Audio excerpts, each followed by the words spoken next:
Ya, shalom Bapak Ibu yang terkasih, shalom. Saya buka masker ya, nggak apa-apa karena sudah antigen, hasilnya negatif. Ya, dan puji Tuhan saya bisa berjumpa dengan semua jemaat di tempat ini. Ya, adalah satu sukacita buat saya bisa ada di tempat ini. Ya, juga terima kasih buat Pak Rubin dan seluruh pengerja yang sudah memberikan kesempatan untuk saya memberitakan firman. Iya, tahun ini adalah tahun bagaimana kita membangun manusia rohani yang sehat. Kenapa saudara? Karena saya percaya kesehatan jasmani itu datang dari dalam. Ya, kalau kita tidak membangun kesehatan manusia rohani kita, maka ya fisik itu bisa sakit-sakitan karena rohnya yang sakit. Beberapa waktu yang lalu saya mendengar banyak kesaksian dari orang-orang. Ya, ada satu orang ibu yang telepon kepada saya, dia bilang, "Bu, saya ini dari remaja saya itu punya kelainan syaraf. Jadi saya harus suntik setiap bulan ya. Saya harus minum obat dokter. Tapi di masa pandemi saya menemukan channel ibu di Mesbah Doa. Saya mau tanya dulu, yang ikut Mesbah Doa di sini berapa banyak? Wow, luar biasa. Yang belum, tolong subscribe channel YouTube saya. Debbie Basir TV, jangan lupa like dan share. Amin. Ya, dan saudara dia bilang, saya menemukan channel ibu di awal pandemi. Setelah itu saya rutin mengikuti, saya mendengar semua pengajaran-pengajaran yang ibu berikan. Dan apa yang terjadi Bu, dia bilang, "Ibu, sekarang saya tidak pernah lagi ke dokter, sekarang obat saya itu Mesbah Doa. Setiap saya memuji menyembah Tuhan, ya saya tidak pernah kambuh lagi dan Tuhan menyembuhkan saya." Tepuk tangan buat kuasa firman. Kenapa kita harus membangun manusia rohani yang sehat saudara?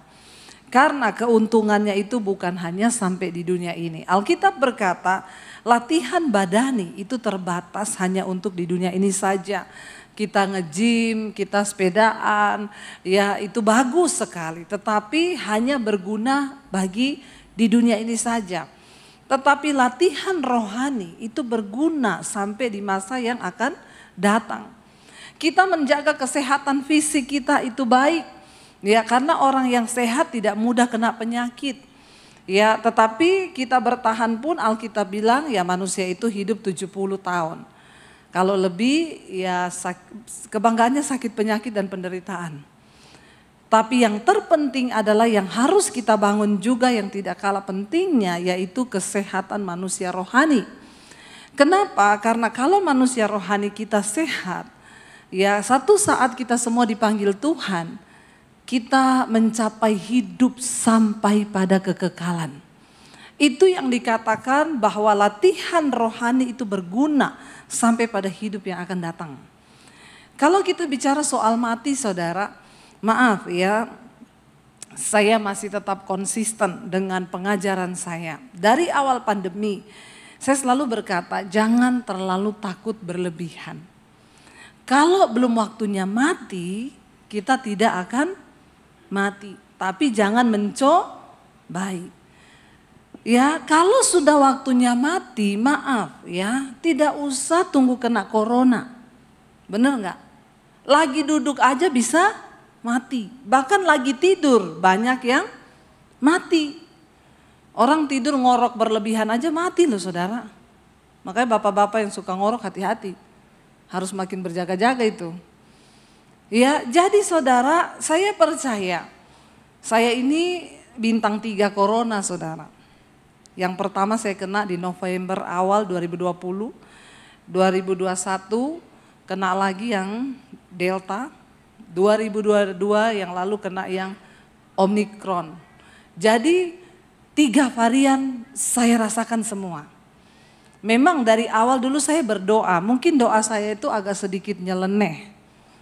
Ketika orang semua ketakutan, saya bilang gini, Tuhan, kalau Tuhan mau izinkan saya kena, enggak apa-apa, saya mau.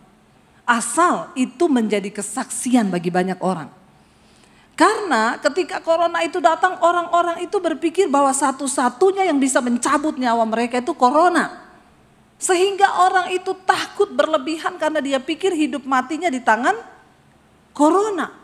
Ya, tapi Bu banyak yang meninggal karena corona. Itu sudah waktunya. Caranya lewat corona. Misalnya dia nggak kena corona pun mati serangan jantung. Jadi saudara nangkap apa yang saya sampaikan? Jangan sampai kita gagal fokus sehingga kita berpikir bahwa penyebab kematian itu corona. No, mati hidup kita di tangan Tuhan. Kalau sudah waktunya nggak usah tunggu kena corona, mati saudara. Duduk di sofa bisa mati. Makanya apa yang harus kita lakukan sekarang, lebih daripada hanya menjaga sekedar kesehatan fisik, mari jaga kesehatan manusia rohmu. Karena kalau rohani kita sehat, rohani kita kuat, kita bisa berkata, bagiku hidup adalah Kristus, mati adalah untung. Bilang amin. Mati adalah Siapa yang sudah siap mati? Angkat tangan yang sudah siap mati. Ya tadi ngomong untung, amin, untung. Ditanya yang sudah siap mati belum ada yang angkat tangan. Saya tidak tanya yang sudah mau mati loh. Yang saya tanya sudah siap apa belum? Goal dari seorang mengikut Tuhan itu adalah apa? Dia siap mati. Kalau saudara percaya Yesus terus saudara gak siap mati terus ngapain? Kapanpun saya dipanggil saya siap Tuhan. Tapi kalau hidup saya masih berdampak hari ini, ya Tuhan masih kasih kita kesempatan. Karena kematian itu tidak pandang umur. Kalau saya bicara tentang kematian, saudara jangan cari-cari yang rambut putih ya. Saudara Mandiri kayaknya dia duluan ini. Rambut putih gini umur udah di atas 60, bentar lagi di absen. Syarat mati tidak harus tua. Syarat mati tidak harus sakit. Kalau sudah waktunya kita pulang, pulang gak ada alasan.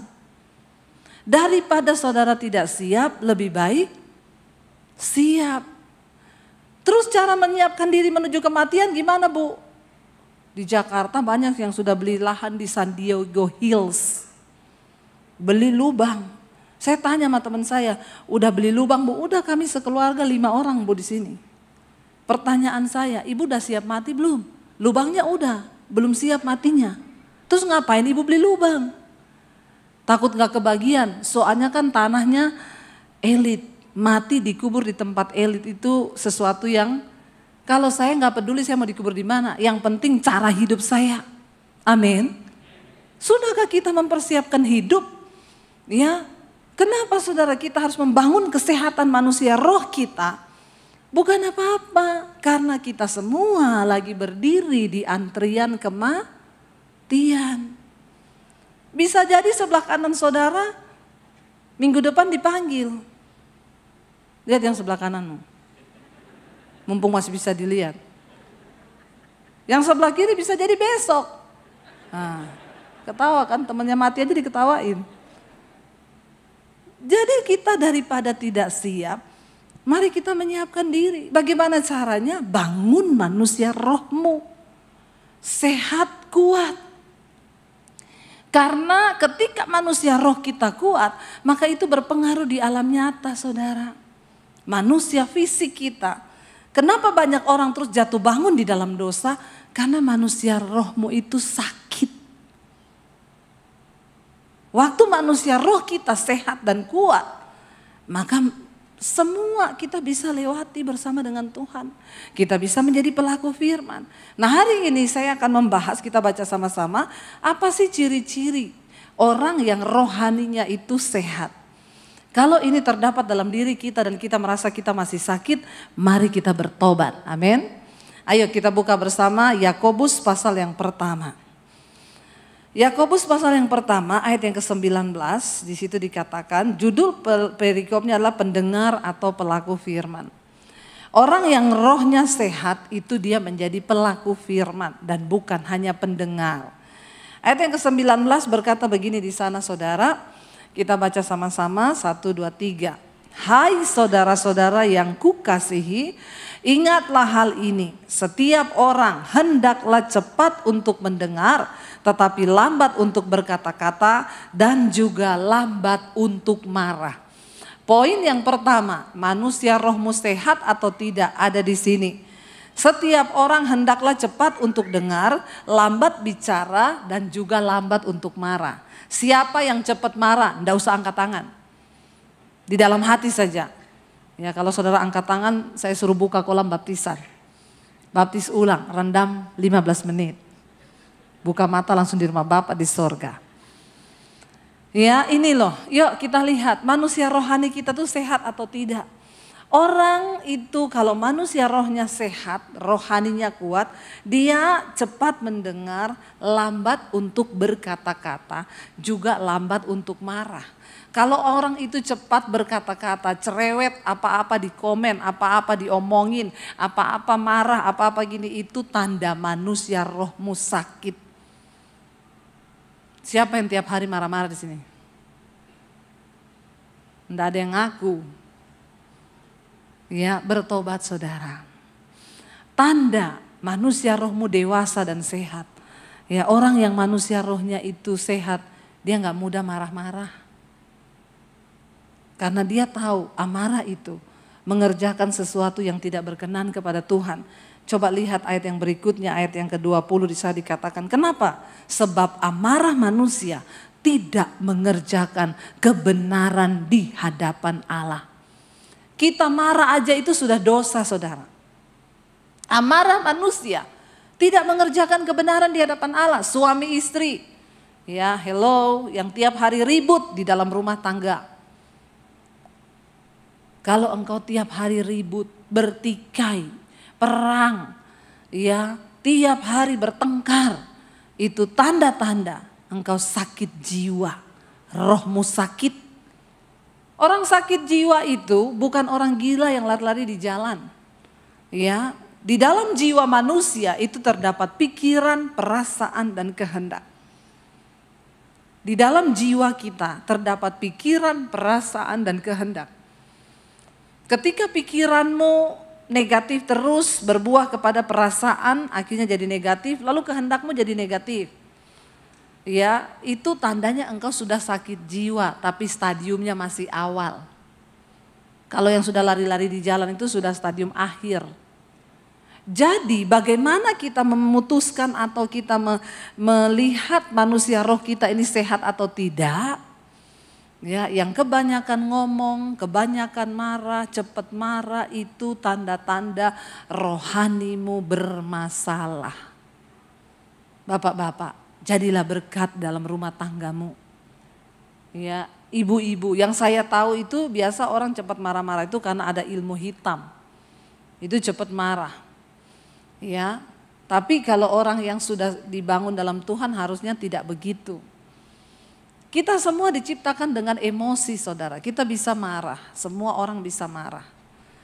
Tapi bagaimana tadi pagi saya sampaikan, ciri orang yang manusia rohnya itu sehat, dia tenang di dalam segala hal. Kuasailah dirimu dan jadilah tenang supaya kamu bisa berdoa. Bagaimana kita bisa menunjukkan kesehatan manusia rohani kita kalau kita ini tidak cepat marah, nggak cepat berkata-kata.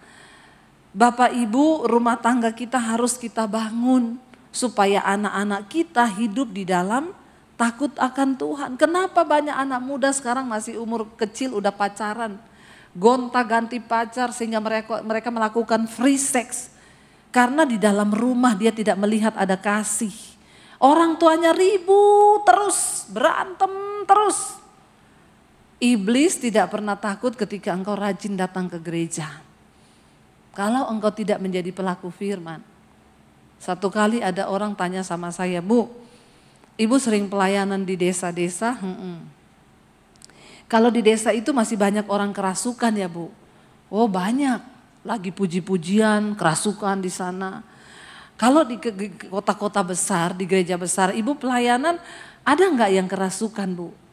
Saya pikir-pikir kayaknya enggak pernah ada ya. Dia tanya kenapa Bu di kota-kota besar, di gereja besar tuh orang jarang kerasukan. Ya saya mencoba bertanya, mencari, saya bilang iya ya kenapa ya. Dulu sih pernah ada di Jakarta lagi ibadah ada orang jatuh menggelepar saudara.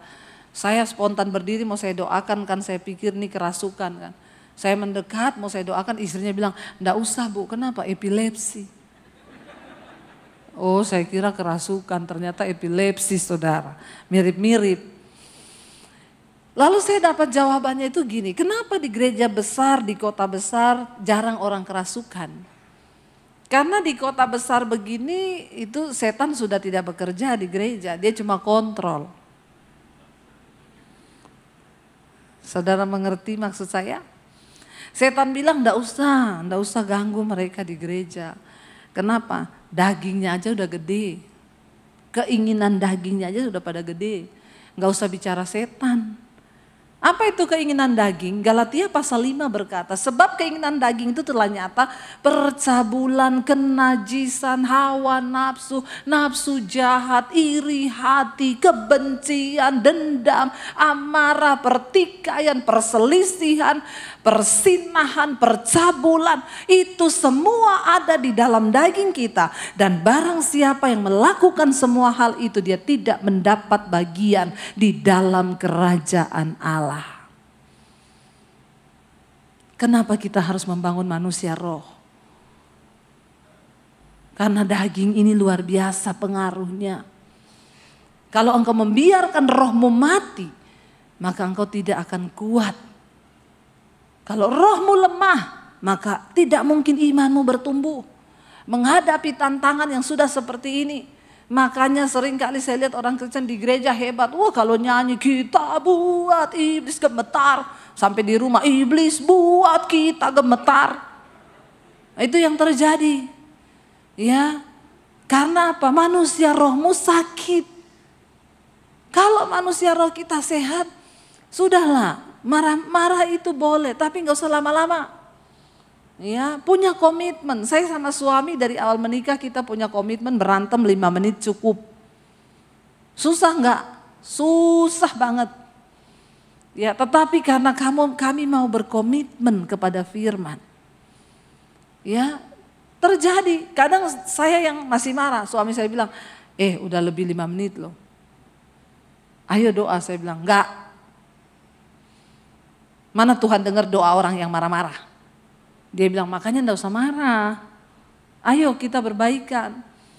Dia pegang tangan saya, kita berdoa.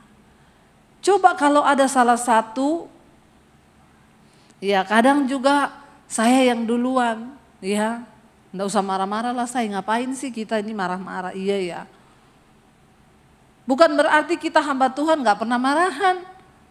Pendeta juga manusia, punya rasa, punya hati, jangan samakan dengan pisau belati. Siapa bilang pendeta nggak bisa marah? Bisa. Bisa terjadi salah paham? Bisa. Berantem bisa? Iya. Tapi jangan biarkan dagingmu atau setan yang mempengaruhi engkau. Ya, saya suka pakai cerita, ya di gereja itu ada saudara, saya datang pelayanan di satu gereja, suami istri itu bahasa roh kenceng banget. Wah, nyanyi lompat-lompat. Begitu penyembahan bahasa roh, tinggi sampai di awan. Kayaknya malaikat juga keriting dengernya. Ya, waktu saya pulang salaman, suaminya itu ada bekas luka di pipi. Jadi waktu salaman saya tanya, Pak itu pipi kenapa dicakar istri ya? Saya ini bercanda. Tiba-tiba dia terdiam 1000 bahasa. Dia bilang, ibu tanya deh sama istri saya, itu istri saya. Pak jangan ngomong iya loh, tanya aja Bu sama istri saya. Padahal ini tadi bahasa roh kenceng ini. Saya panggil istrinya, Bu ini pipinya bapak luka ibu cakar. Istrinya bilang, ya tanya sama suami saya Bu kenapa. Jadi benar ibu yang cakar. Iya dia yang mulai duluan, rambut saya dijambak. Haleluya ya saudara. Bahasa roh tinggi nih. Makanya ya jangan kita ini jadi orang Kristen yang cuma jago kandang. Kekristenanmu itu terlihat ketika engkau keluar dari pintu gereja. Kenapa? Di sini nggak ada yang marahan, nggak ada yang berantem kan? Kudus semua duduk, nggak ada yang merokok, nggak ada yang mabok, kudus semua. Waktu engkau keluar dari pintu gereja, hidupmu itu bagaimana di luar sana? Apakah engkau menjadi berkat atau sebaliknya hidup kita ya mencemarkan nama Tuhan? Saya tanya, kenapa bisa begitu? Istrinya bilang, dia WA-WA-an sama mantannya, Bu. Terus suaminya bilang, ya kita kan cuma bercanda, Bu. Masa kita nggak boleh ketemu mantan? Istrinya bilang, iya boleh sih, Bu. Tapi di WA sudah panggil mam sama pap. Terus saya tanya suaminya, beneran Pak? Bapak manggil mantanmu mam, dia panggil Bapak pap. Ya kan kita cuma iseng, Bu, bercandaan. Jadi bener, iya, saya bilang istrinya, cakarannya kurang, tambah satu lagi. Iya, bayangkan loh, makanya bapak-bapak juga di sini saya mau bilang hati-hati ya bapak-bapak. Nggak usah, ya kalau tidak kuat iman, nggak usah ketemu-ketemuan, reunian, ketemu mantan-mantan. Ya nanti terjadi CLBK, cinta lama belum kelar. Banyak mantan yang CLBK. Ya kayak begitu. Bayangkan di gereja bahasa roh pulang cakar-cakaran, jambak-jambakan. Saudara pikir setan tidak tertawa lihat hidupmu? Setan tertawa, setan bilang lihat ya, makanya nggak usah diganggu di gereja. Setan bilang kita kontrol aja, hari ini penuh, lancar coy, lanjutkan. Hidupmu waktu keluar dari gereja ini kayak apa di luar? Ya, apakah engkau jadi orang yang gampang marah, gampang tersinggung sehingga ya itu menandakan bahwa rohanimu itu masih begini. Ya, tidak sehat, rohanimu sakit. Lalu yang berikutnya di sana dikatakan apa Saudara? Ayat yang ke-21. Ayat yang ke-21 dikatakan sebab itu, ini ciri-ciri orang manusia rohnya sehat. Buanglah segala sesuatu yang kotor dan kejahatan yang begitu banyak itu. Dan terimalah dengan lemah lembut firman yang tertanam di dalam hatimu. Yang berkuasa menyelamatkan jiwamu. Ingat yang diselamatkan dari manusia itu apanya? Jiwa. Waktu kita mati, roh kembali kepada Allah Bapa yang mengaruniakannya. Karena roh itu adalah gambar diri Allah dan diri manusia. Tubuh ditanam di tanah kembali menjadi tanah. Tetapi jiwa kita yang akan dihakimi. Makanya Yesus berkata kepada murid-muridnya, jangan kamu takut manusia yang hanya berkuasa membunuh tubuh, tapi tidak berkuasa membunuh jiwa. Takutlah kepada Bapa yang berkuasa membunuh tubuhmu dan juga jiwamu di dalam neraka. Nah kalau kita menyadari jiwa ini nanti yang akan dihakimi, tadi sudah saya sampaikan di dalam jiwa manusia itu terdapat apa? Pikiran, perasaan, dan kehendak. Ini yang dapat membentuk perilaku dan karakter perbuatan kita. Makanya ibu-ibu jangan terlalu alay, lebay, baper, koper, bagasi. Apa itu baper? Bawa perasaan. Koper, korban perasaan. Bagasi, bahagia enggak, sedih, iya. Ya, baper. Dilukai sedikit, sakitnya sampai meradang. Hei, Alkitab bilang, kalau engkau mau manusia rohmu itu sehat, buang segala sesuatu. Yang pertama, yang kotor. Saya tidak perlu menjelaskan apa itu yang kotor. Kenajisan, percabulan, perselingkuhan, homoseksual, lesbian, segala dosa yang dapat membuat kita kehilangan keselamatan. Tapi banyak orang Kristen bilang begini loh Bu, kan sekali selamat itu tetap selamat. Kita diselamatkan bukan karena perbuatan baik kita loh Bu. Karena kasih karunia iya. Pertama kali Tuhan selamatkan saya. Waktu saya mau bunuh diri. Saya hidup dalam lembah dosa sehingga akhirnya ujungnya itu berakhir pada kekecewaan, baper, koper, bagasi, pengen mati, bunuh diri. Lalu Tuhan datangi saya secara pribadi. Saat itu saya belum bertobat, masih kotor. Tuhan menyelamatkan saya bukan karena kebaikan tapi karena kasih karunia. Di awal kita diselamatkan iya. Karena kasih karunia. Tetapi setelah engkau menerima karya keselamatan itu, Alkitab berkata, kerjakanlah keselamatanmu dengan takut dan gentar. Karena siapa yang bisa membuat keselamatan itu hilang? Kita. Karena kita nggak menjaganya, kita buang tiket keselamatan itu, kita hidup dalam kedagingan dosa. Jiwamu tidak diselamatkan karena kemauanmu sendiri. Makanya hari ini firman ini berkata, buang semua yang kotor. Ini cara kita mempersiapkan hidup menuju kekekalan, kematian. Dikatakan buang semua yang kotor, yang najis, yang suka-suka selingkuh, ya, yang jadi pelakor. Jangan rebut suami orang. Ya, masih banyak di sana yang masih lajang, yang masih belum menikah, jomblo. Ya, saya heran itu wanita-wanita karena pengen pakai tas mahal, pengen pakai baju mahal, lalu dia incer bapak-bapak yang sudah mapan, berkepribadian, rumah pribadi, mobil pribadi, rekening pribadi. Yang lucu bapak-bapaknya mau, padahal bapaknya udah tua, bentar lagi juga diabsen sama Tuhan. Tapi masih gaya-gayaan, suka sama cewek muda yang dia pikir mencintai. Dia cuma cinta uangmu, Pak. Buka mata lebar-lebar, bertobat. Saya nggak tahu nih khotbah saya terlalu keras atau tidak, biarin aja, nggak diundang juga nggak apa-apa. Udah mau kiamat ini, udah nggak usah dengar khotbah yang enak-enak. Ya, bertobat saudara, hargai karya keselamatan Tuhan di kayu salib. Bagaimana cara kita menghormati pengorbanan yang begitu mulia dengan engkau hidup dalam pertobatan. Buang semua yang kotor. Ya, kadang-kadang bapak-bapak itu nggak tahu diri. Waktu masih miskin yang suka sama dia istrinya. Berjuang sama-sama dari menuju ke nol. Dari nol mulai ada plus. Begitu sudah diberkati, tertarik sama perempuan muda yang katanya cinta sama dia. Ingat ya bapak-bapak, sekali saja Tuhan cabut nyawamu, mati kau, binasa. Sudah nggak usah khotbah yang enak-enak sekarang. Makanya ibu-ibu telepon saya, Bu, suami saya selingkuh terus, doakan Bu. Sudah Bu, saya doakan Tuhan jamah suamiku, ganti doanya jangan begitu. Apa Bu doanya? Tuhan hajar suamiku. Nggak apa-apa Bu Debbie doa gitu, nggak apa-apa. Saya yang tanggung jawab. Enggak dosa ya Bu, enggak.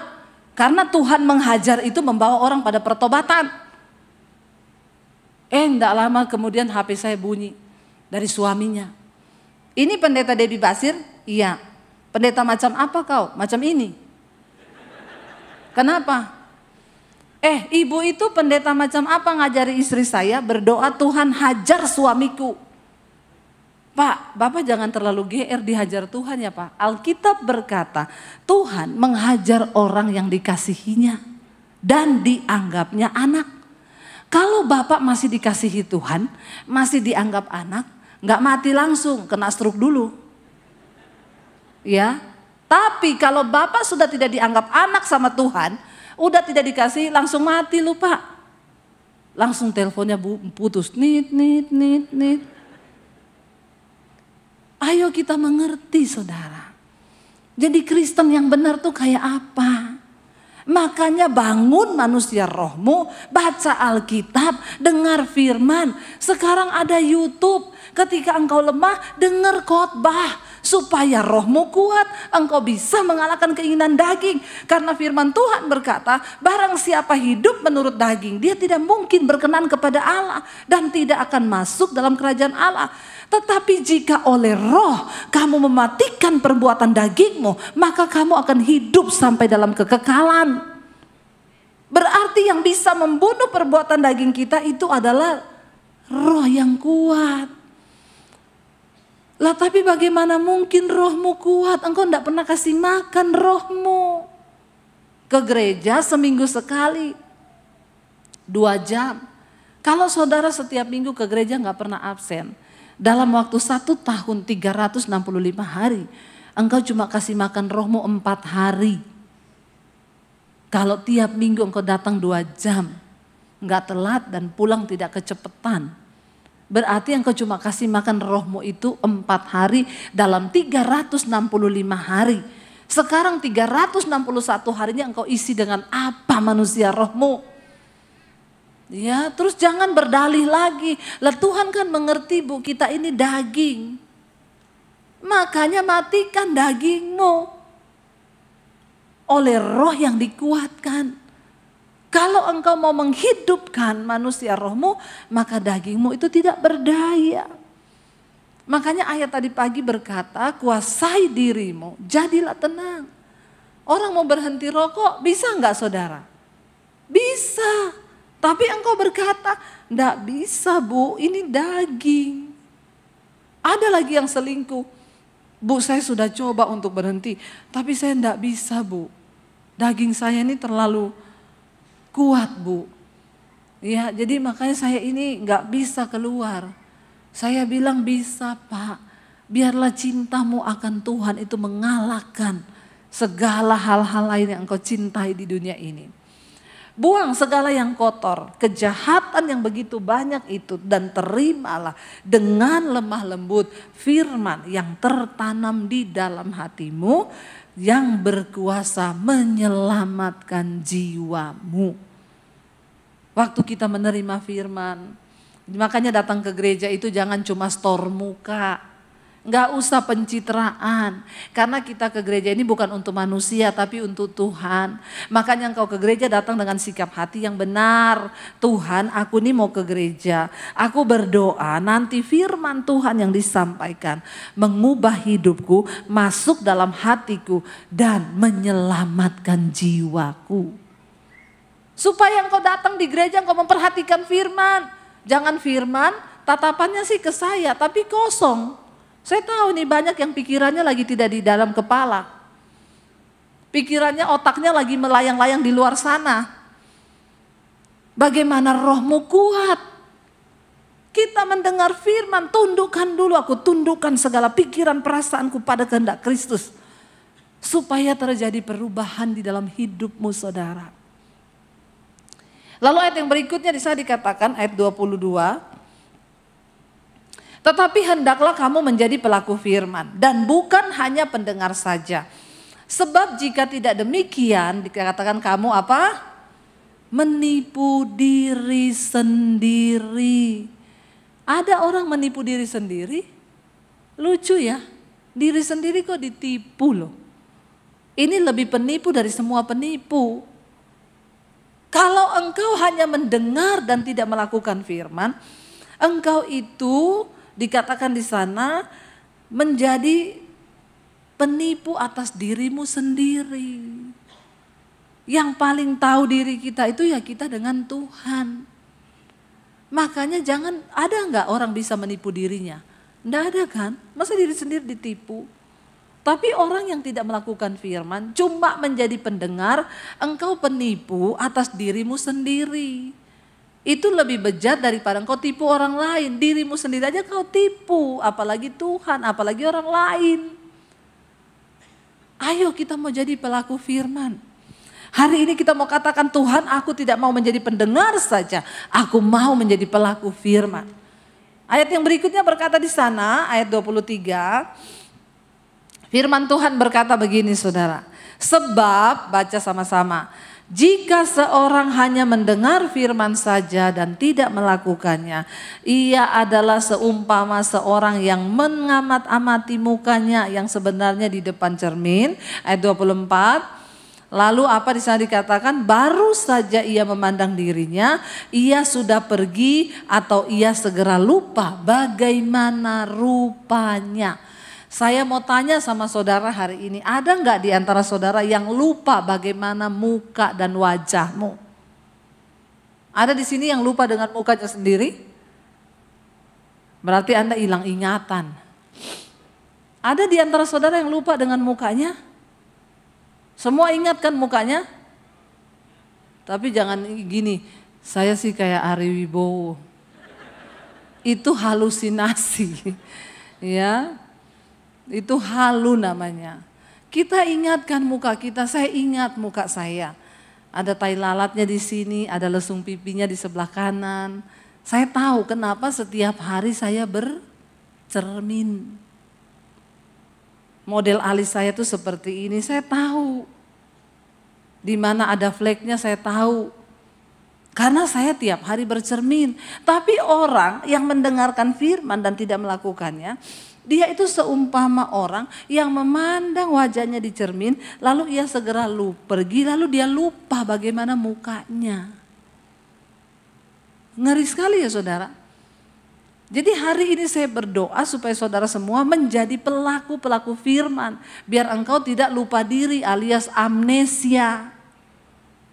Tapi banyak juga yang pura-pura lupa. Kepedean itu tadi, dia pikir mukanya kayak Ari Wibowo. Ya makanya juga banyak orang yang tidak nikah-nikah. Karena pasang standar terlalu tinggi.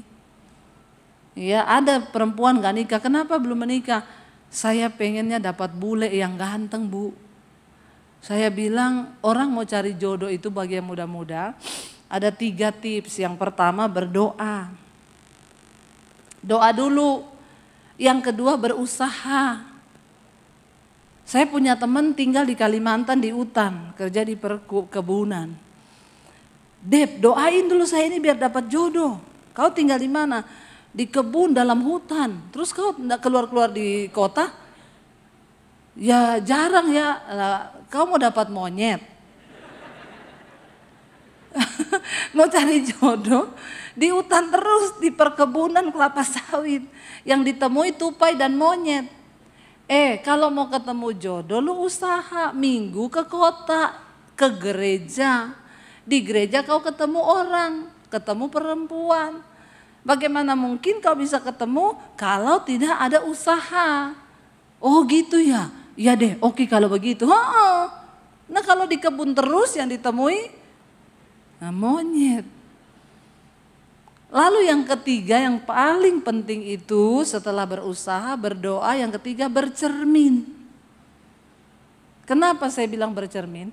Kalau wajahmu itu SNI, ya ngerti SNI ya? Standar Nasional Indonesia. Ya sudah kayak begini kita hidungnya rata-rata.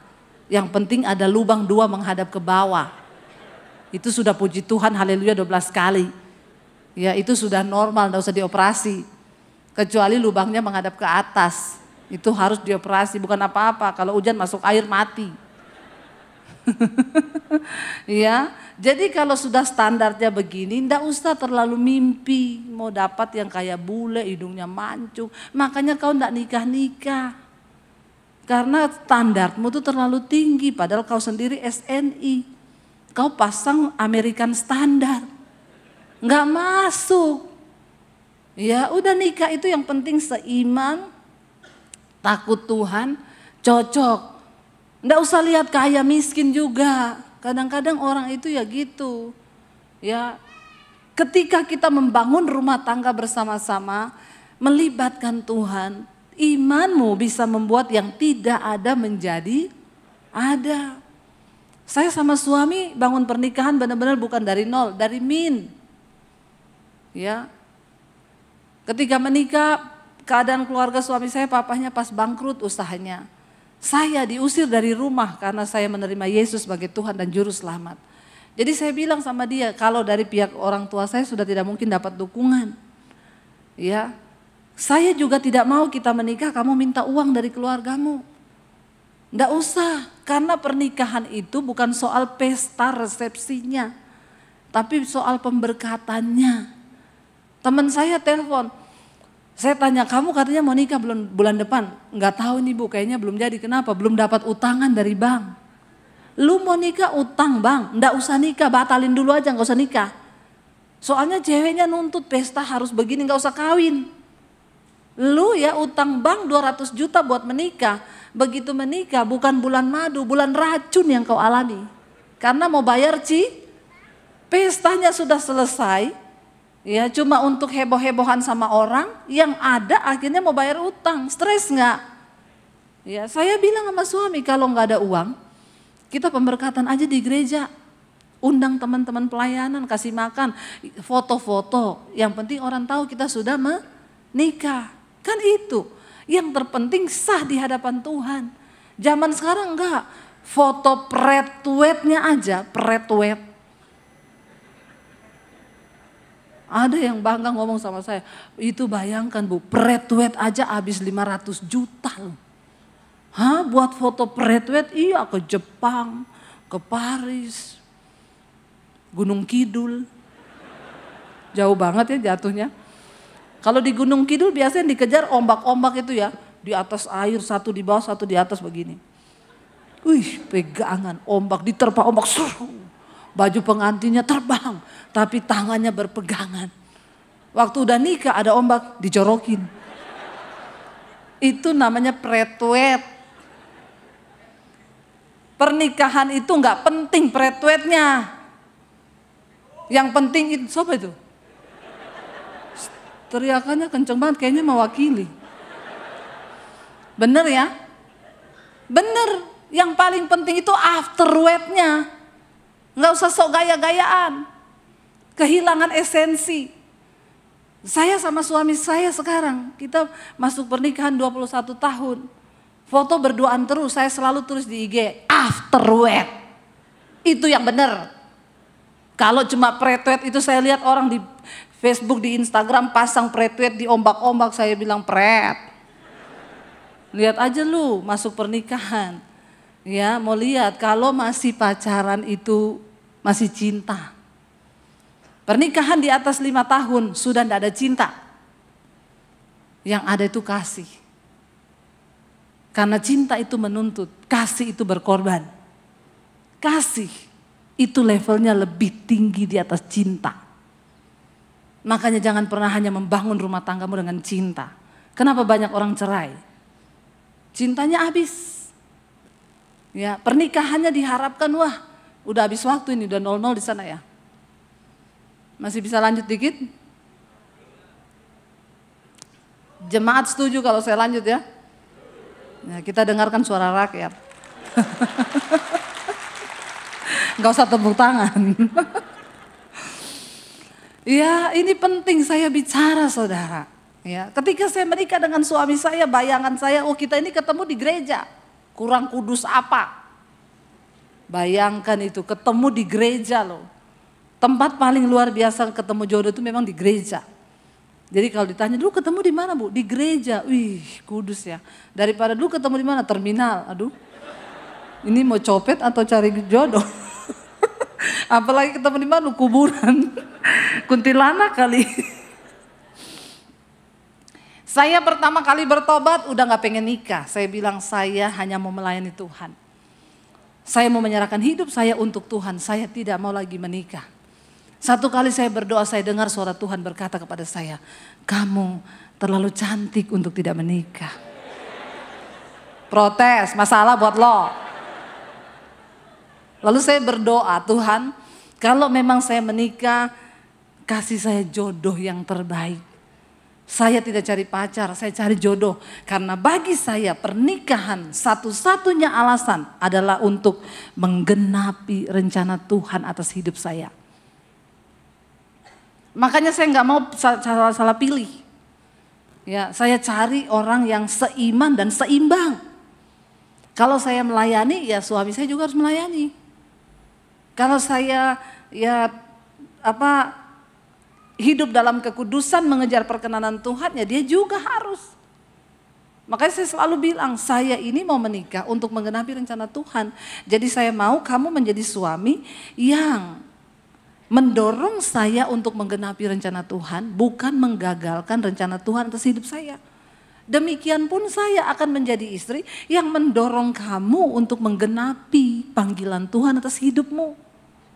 Makanya dulu waktu orang naksir, yang naksir saya ini banyak saudara. Nggak percaya loh. Ngece ya.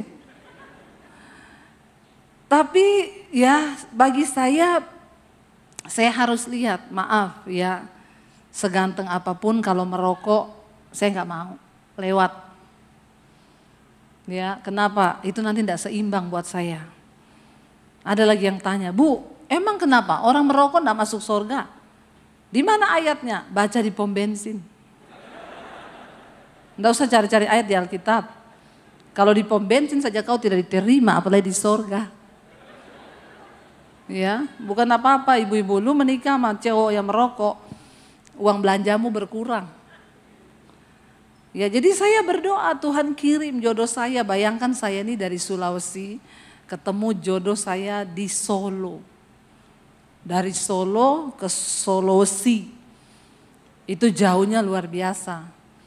Ya, saya berharap ketika membangun pernikahan, wah rumah tangga kita pasti luar biasa. Ketemunya di gereja, dia pelayan Tuhan, saya pelayan Tuhan.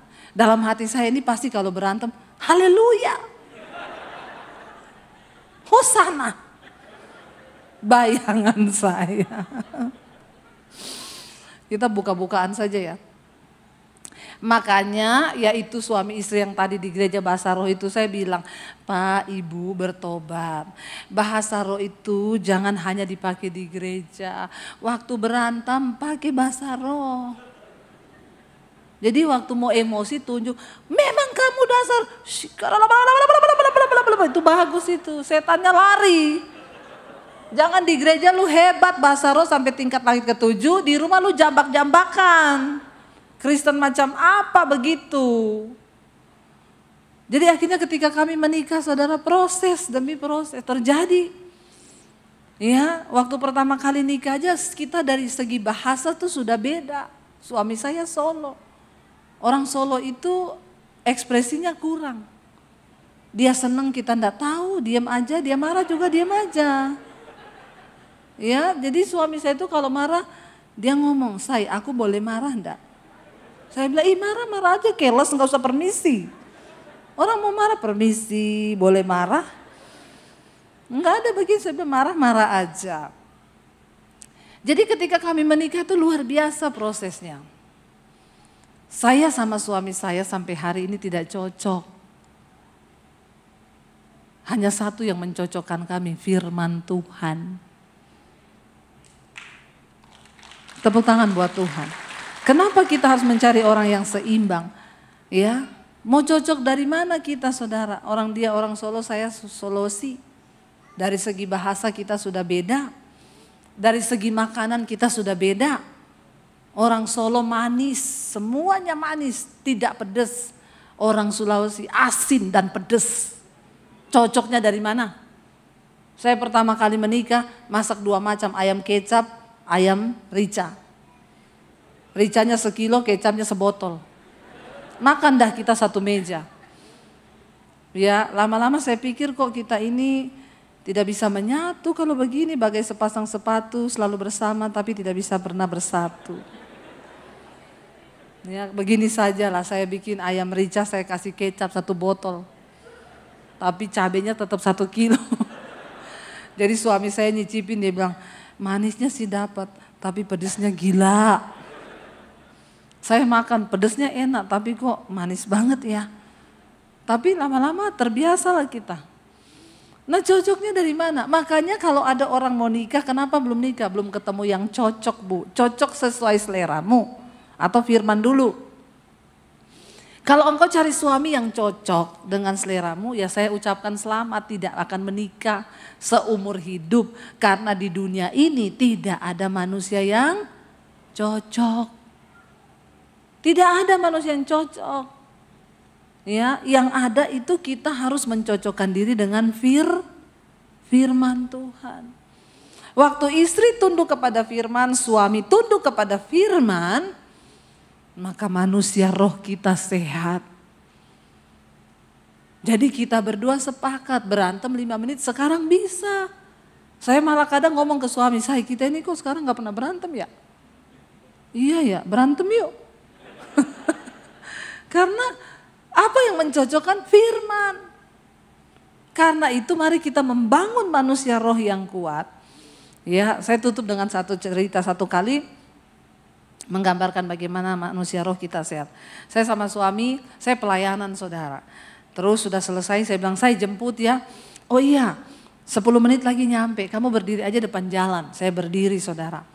Panas kan? Saya berdiri, dia bilang 10 menit, saya lihat jam, oh tinggal 5 menit lagi saya berdiri.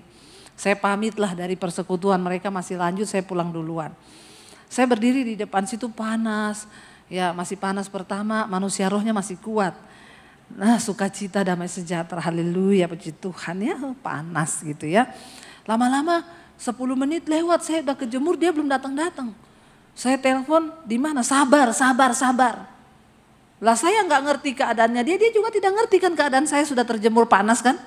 Saya nggak ngerti kalau dia kena macet, dia juga sudah berusaha cepat. Akhirnya saya tunggu lama, 15 menit tidak datang, hampir 20 menit baru datang. Itu yang namanya manusia, roh sudah mulai sekarat, daging yang muncul. Ya, lalu dia datang saudara. Ketika dia datang saya gimana responnya? Hai sayang, I love you, I want you, I need you. Begitu? Enggak. Dia datang, saya buka pintu mobil, saya banting pintu mobil. Lama banget loh, katanya cuma 15 menit, cuma 10 menit. Ini saya tunggu hampir 20 menit, kepanasan badan saya ini, kepala udah mau pecah. Lalu dia bilang gini, kamu kan gak tahu saya itu tadi bagaimana kesulitannya di jalan. Iya tapi kan gak usah ngomong jadi panjang kan. Akhirnya di jalan kami diam 1000 bahasa. Di mobil, diam-diaman. Di jalan tol, dia injak gas, perhatikan kalau rohmu itu lemah, jiwamu sakit, di dalam jiwa ada pikiran, perasaan dan kehendak. Pikiran kalut, perasaan kalut, kehendaknya berbuah. Dia injak gas saudara, ya udah di atas 140. Saya lihat gini, wah orang sakit jiwa ini. Tapi tiba-tiba Roh Kudus ngomong gini, iya 2 orang sakit jiwa di dalam mobil. Kalau kamu terus-terusin, terus kamu berdua kecelakaan di tol, gara-gara lu sakit jiwa, kecelakaan lagi marahan berantem, gak ada yang mau berdamai, masuk neraka dua-duanya. Cuma gara-gara nunggu lama yang satu kena macet. Lalu Roh Kudus ngomong sama saya, berbaikan sekarang. Sudah lebih dari 5 menit ini, diam-diaman di mobil sudah 15 menit lebih. Saya dalam hati gak mau, kan dia yang salah. Harusnya dia dong yang minta maaf. Dia juga diomongin Roh Kudus gitu, dia juga ngomong, kan dia yang salah, bukan saya. Capek gak Roh Kudus? Roh Kudus bilang capcay deh. Kesini ngomongnya itu, kesini ngomongnya juga itu. Memang dasar sakit jiwa ya. Lalu Roh Kudus kuat di hati saya cepet. Ya kalau terjadi apa-apa karena dia gak pernah nyetir seperti itu. Tapi karena marah. Rohnya sakit, jiwanya sakit, jadi berbuah kepada perbuatan. Akhirnya dia nginjak gasnya, itu saya pikir iya juga nih kalau tabrakan atau kita senggolan sama mobil kayak gini gak sampan ngerem, mati nih berdua. Roh Kudus bilang sekarang minta maaf, berbaikan. Saya tangannya dia itu kan di sini ya, di porsneleng. Roh Kudus bilang gini, angkat aja tanganmu, taruh di atas tangannya dia, gak usah ngomong, dia udah tahu itu mau berdamai. Saya berdoa dalam nama Yesus. Saya mau angkat tangan saya ini kayak orang kena stroke. Bener, kenapa? Rohnya ini loh melemah. Ya, jadi saya tuh jatuh lagi. Roh Kudus bilang, ayo. Dalam nama Yesus. Saudara kayak itu tuh ya, kalau daging kita begitu. Akhirnya saya bilang dalam nama Tuhan Yesus. Roh Kudus tuh ngomong gini, ada iblis yang duduk di tengahnya kalian berdua. Kamu mau iblis ikut di mobilmu? Wah marah saya melihat dalam alam roh, setannya lagi ketawain kita dan gini-giniin kita ya. Pendeta sakit jiwa. Langsung saya dalam nama Tuhan Yesus, setan, hari ini juga kamu turun di jalan tol ya, numpang di truk belakang. Jangan numpang di mobil saya angkat tangan saya taruh di atas tangan suami saya. Sorry ya say. Orang Solo tanpa ekspresi nyetir sambil, dari tadi kek. Enak banget santai lah dari tadi kek. Saya bilang kenapa kamu yang gak dari tadi juga? Ya kan kamu yang salah. Ya enggak lah kamu yang salah, berantem lagi. Enggak saudara. Ya. Akhirnya kita sadar, oh lah daripada berantem-beranteman mending sayang-sayangannya. Iya, I love you, I need you, I want you. Amin saudara. Makanya bangun manusia rohanimu supaya engkau melihat berkat-berkat Tuhan dicurahkan. Mari kita bangkit berdiri bersama. Kami mau menggenapi firman-Mu di dalam hidup kami Tuhan. Cukup. Kami tidak ingin iblis mempermainkan hidup kami. Kami tidak mau setan begitu mengontrol perasaan dan keinginan kami. Kami mau menundukkan diri kepada firman Tuhan. Kami mau menjadi pelaku-pelaku firman-Mu Bapa. Supaya ketika Engkau datang, jiwa kami diselamatkan. Mari datang pada Tuhan saudara. Kita mau bilang hidupku menggenapi firman-Mu Tuhan.